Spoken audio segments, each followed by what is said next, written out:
Mayoritas lembaga keuangan global memperkirakan The Fed akan mempertahankan suku bunga acuannya pada rapat kebijakan yang berakhir pekan ini. Ya, mayoritas lembaga keuangan global memperkirakan The Fed akan mempertahankan suku bunga acuan pada FOMC yang digelar pekan ini. Sejumlah lembaga tersebut memproyeksikan suku bunga acuan tetap berada di kisaran 3,5 hingga 3,75% hingga akhir 2026. Mayoritas lembaga keuangan global memperkirakan The Fed akan mempertahankan suku bunga acuannya pada rapat kebijakan yang berakhir pekan ini. Namun, semakin banyak analis yang mulai melihat peluang Bank Sentral Amerika tersebut menaikkan suku bunga akibat lonjakan harga minyak yang kembali memicu kekhawatiran inflasi. Lonjakan harga energi tersebut dikhawatirkan dapat membuat inflasi tetap bertahan di atas target 2%, sehingga The Fed perlu mempertahankan kebijakan moneter yang ketat lebih lama. Meski demikian, sebagian besar broker besar masih memperkirakan The Fed akan menahan suku bunga pada pertemuan pekan ini. Sejumlah lembaga keuangan besar seperti Goldman Sachs, Morgan Stanley, JP Morgan, Barclays, HSBC, Nomura, Wells Fargo, Standard Chartered memperkirakan tidak akan ada perubahan suku bunga tahun ini. Mereka memperkirakan suku bunga acuan The Fed tetap berada di kisaran 3,50% hingga 3,75% hingga akhir 2026. Sementara itu, Citigroup menjadi salah satu lembaga yang masih memperkirakan The Fed akan mulai memangkas suku bunga pada 2026. Di sisi lain, sejumlah broker mulai mengadopsi pandangan yang lebih hawkish. Bank of America Global Research menjadi yang paling agresif dengan memproyeksikan 3 kali kenaikan suku bunga masing-masing sebesar 25 basis poin pada September, Oktober, dan Desember. Adapun pelaku pasar kini menantikan hasil rapat The Fed beserta proyeksi ekonomi dan pernyataan Bank Sentral untuk memperoleh petunjuk mengenai arah suku bunga pada sisa tahun ini. Berbagai sumber IDX Channel.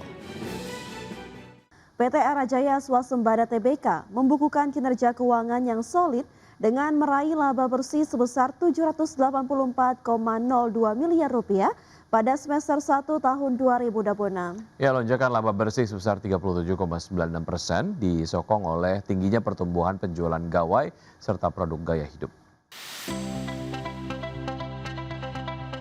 PT Era Jaya Swasembada Tbk atau ERA mencatatkan lonjakan laba bersih sebesar 37,96% menjadi Rp784,02 miliar pada semester 1 tahun 2026. Capaian ini melesat tajam dibanding periode sama tahun lalu sebesar Rp568,30 miliar. Pertumbuhan laba bersih ini sejalan dengan kenaikan penjualan bersih yang melonjak 22,39% mencapai Rp42,90 triliun. Penjualan dari segmen telepon seluler dan tablet menjadi penopang utama pendapatan dengan menyumbang Rp32,45 triliun. Selain itu, segmen aksesoris dan produk lainnya menyumbang Rp6,3 triliun, diikuti komputer dan elektronik sebesar Rp2,4 triliun, serta produk aktif dan lifestyle senilai Rp1,74 triliun. Kenaikan volume penjualan tersebut mengerek laba bruto perseroan tumbuh menjadi Rp4,80 triliun dari sebelumnya Rp3,96 triliun. Peningkatan pendapatan lainnya melonjak menjadi Rp437,56 miliar juga turut memperkuat laba usaha perseroan. Total aset perseroan tercatat tumbuh menjadi Rp29,34 triliun hingga akhir Juni 2026 dari posisi akhir 2025 sebesar Rp28,85 triliun. Sementara itu, total liabilitas dan ekuitas perusahaan masing-masing berada pada posisi Rp18,4 triliun dan Rp10,94 triliun. Adapun lonjakan laba periode berjalan hingga 43,96% mencerminkan solidnya ekspansi retail modern perseroan di pasar nasional.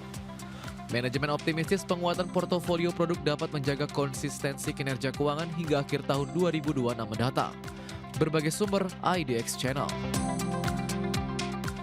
PT Unilever Indonesia Tbk membukukan lompatan kinerja keuangan yang solid sepanjang semester 1 tahun 2026.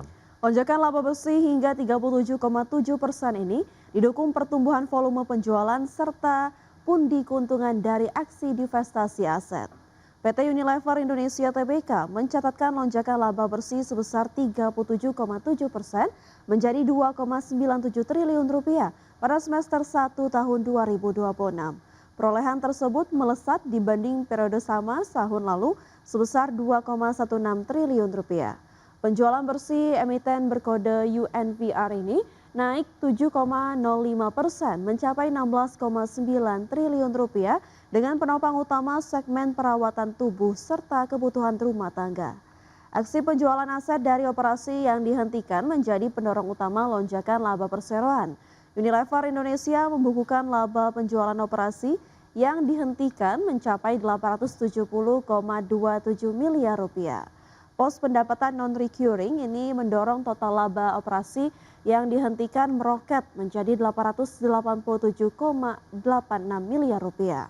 Sementara itu, biaya keuangan perseroan juga berhasil ditekan signifikan menjadi 14,64 miliar rupiah dari sebelumnya 67,18 miliar rupiah. Pemirsa, PT Samator Indogas Tbk membukukan kinerja keuangan terbaik sepanjang sejarah pada semester pertama tahun 2026. Ya, lonjakan laba bersih hingga 178% ini ditopang efisiensi operasional serta tingginya permintaan gas industri dan medis. PT Samator Indogas Tbk mencatatkan lonjakan laba bersih hingga 178% menjadi 67,4 miliar rupiah pada semester 1 tahun 2026. Capaian ini melesat dibanding periode yang sama tahun lalu sebesar 24,2 miliar rupiah.